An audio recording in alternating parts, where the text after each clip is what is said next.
All right, in this video here, we're going to take a look at a couple example problems where we're proving trig identities. All right, so if you watched the last video that I did where I kind of went through the guidelines for what to do to prove a trig identity, and also did a couple example problems. If you haven't seen that one, you should check that one out because this one kind of builds off of that last one. But at the end of that last one, I was saying that we're like collecting tools, we're collecting techniques that we can use to solve these types of problems, and it's like you're putting tools into a toolbox, and then when you're solving a problem, you just have to know which tool to pull out at the right time and use that to do the work on the problem in order to get to your solution. Well, in this problem here, we're going to see another one of those tools that we haven't seen yet in any of the examples I've done that will sometimes be helpful when we're dealing with these trig expressions and proving these trig identities. All right, so the first one I'm going to do here, I have cosine u over 1 minus sine of u equals secant of u plus tangent of u.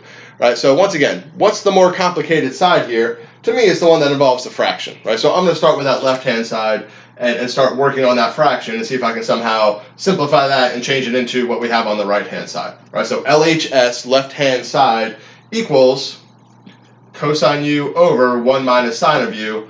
And I somehow have to simplify this and make it equal the right-hand side, secant u plus tangent u. Right now, it's not like those other ones that I did on that other video that had fractions where, okay, if there's a fraction there, I can find a common denominator and add or subtract the fraction. This one just has a single fraction, so there's nothing to like add or subtract it to. I don't see any way where I can simplify this fraction. There's like they don't have any common factors that I can cancel out. So what in the world am I supposed to do here? All right, well, here's that other tool I was talking about, this other technique that you can use, and it goes back to a video that I did kind of a while back now, rationalizing denominators that involve square roots. Let's say I had something that looks like this, 1 over 1 plus square root of 3. Right, remember, to rationalize a denominator like that, we multiply by what we call the conjugate of this expression, 1 minus the square root of 3 on the top and bottom.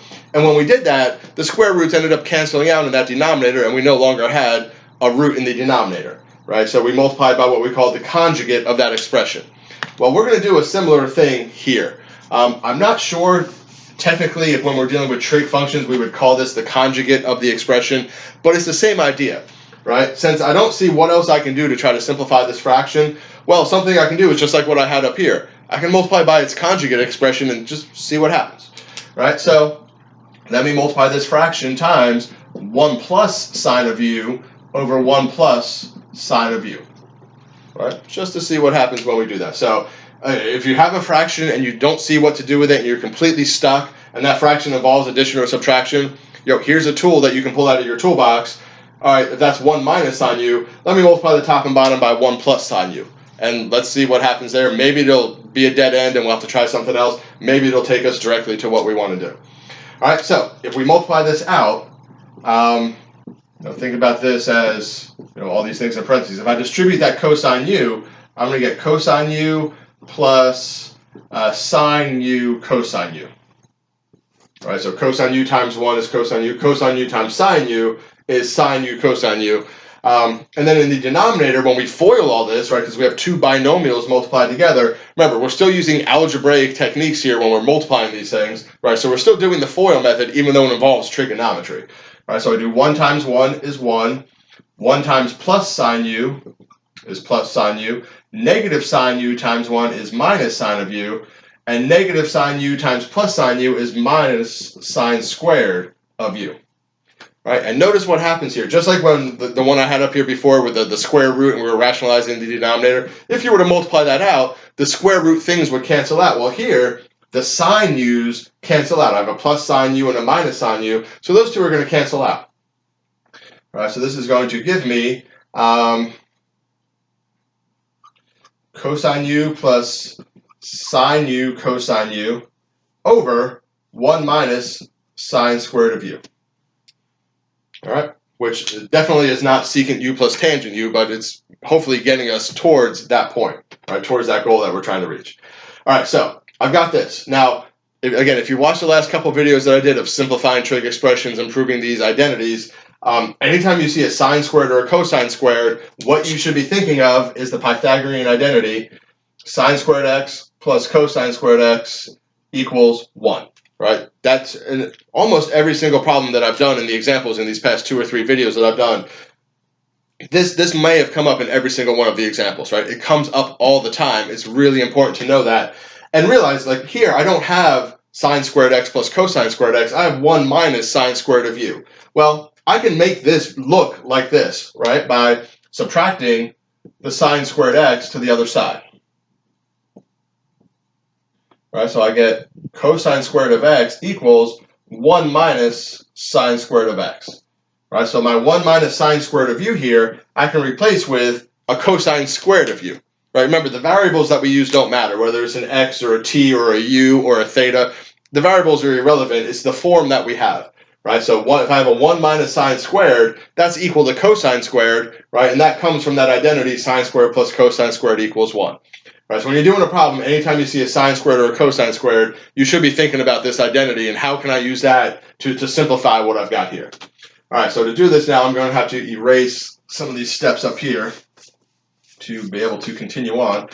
So I'm going to have cosine u plus sine u cosine u over, now instead of the 1 minus sine squared of u, I'm going to have cosine squared of u, right? Using this Pythagorean identity to replace that. All right, and now what can I do? Good question. Not so sure. All right, I need secant u plus tangent u. One thing I do notice is that I have this cosine squared in the denominator, and both of my terms in the numerator have a cosine of u. So I can factor out the cosine of u. All right, so I can factor out cosine u, which would leave me with 1 plus sine of u inside the parentheses over cosine squared of u. And now that I factor that, I can cancel this cosine u with one of the cosines in the denominator. Now at this point you might be thinking, well, this is what we had before when you multiply the top and bottom of this fraction times 1 plus sine of u, right? That's what it was before you multiplied it together. So why did you bother to multiply that together? Well, because I didn't know at that point that I was going to have to factor that cosine u back out and then cancel it out. I didn't know that was going to happen, right? So sometimes when you're doing these problems, you do something and then you have to undo it in order to proceed on. So later on down the trail, you have to undo what you did before, right? I didn't realize before that I was going to have to cancel out that cosine u. If I had known that, I would not have distributed it and multiplied it together, right? But I did, which means then later I just have to factor it back out. And now the cosine u cancels out with one of those, so I get 1 plus sine of u over cosine of u. Right, which is not quite what we have here, but it's actually really close, and we're only like 1 or 2 steps away from the solution now, right? And here's another little trick, a little like algebraic technique that we can use when we're doing these types of problems, right? If I have a fraction, and you might think, well, look at what we started with, cosine u over 1 minus sine of u, and now all I really did was kind of flip that fraction over and change that minus to a plus. How did that help anything, right? It just, it looks a lot like what we started with after all that work that filled up the board twice, and we have something that looks a lot like what we had before. Well, here's how this is going to help. Right, now that I've kind of flipped that fraction over by doing all this simplifying and stuff, now that I have just a single term in the denominator and I have addition in the numerator, I can split this up into 2 separate fractions, right? And this is that new algebraic trick I was talking about. I can write this as 1 over cosine of u plus sine of u over cosine of u.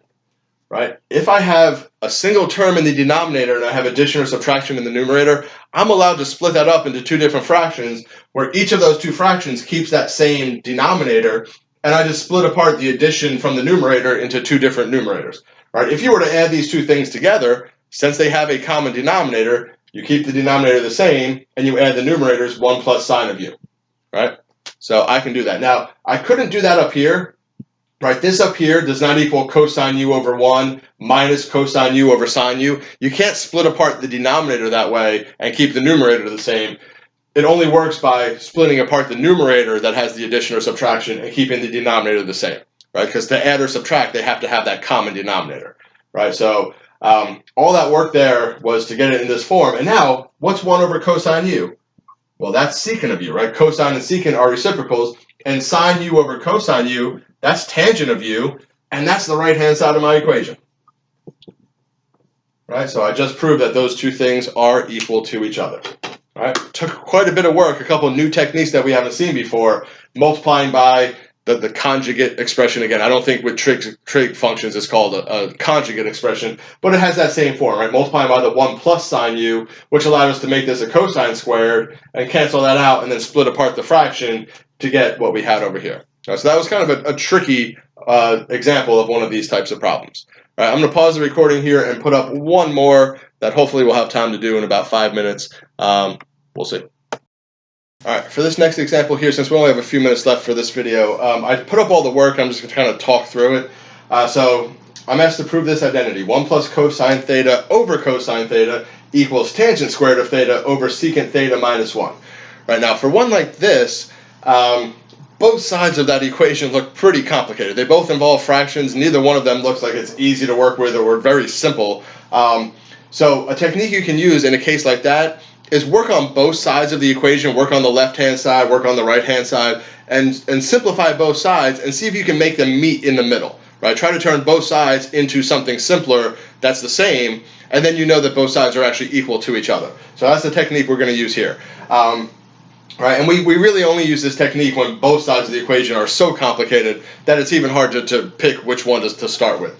Right, so I started here with the left-hand side, 1 plus cosine theta over cosine theta. I used the same technique that we used at the very end of that last example. Since I have addition in the numerator and just a single term in the denominator, I split it into two different fractions. Right, that's 1 over cosine theta plus cosine theta over cosine theta. Right, remember, I'm allowed to do that when I have addition or subtraction in the numerator. 1 over cosine theta, that's secant of theta. Cosine theta over cosine theta, the same thing over itself, equals 1. So this equals secant theta plus 1. All right, so I took the left-hand side of my equation, I turned it into secant theta plus 1. And now to get from there to this side would be like pretty difficult. So since that got to something pretty simple, I just kind of left that alone. Now let me start working on the right-hand side of the equation and see if I can also turn that into secant theta plus 1. All right, if I can, the two sides are equal. All right, so I start with the right-hand side now, tangent squared theta over secant theta minus 1. So I see a tangent squared theta. Anytime you see one of the trig functions squared, think about the Pythagorean identities. And if you don't remember the one that involves tangent squared, go back to the one that you really should know. Sine squared theta plus cosine squared theta equals 1. To make a tangent squared theta, well, tangent is sine over cosine. Right? So I divide every term by a cosine squared. Right? That gives me a tangent squared here plus a 1 equals a secant squared of theta. And that's my Pythagorean identity that involves the tangent squared. Right? So you can always do that from the sine squared plus cosine squared to match whichever one of the trig functions you actually have.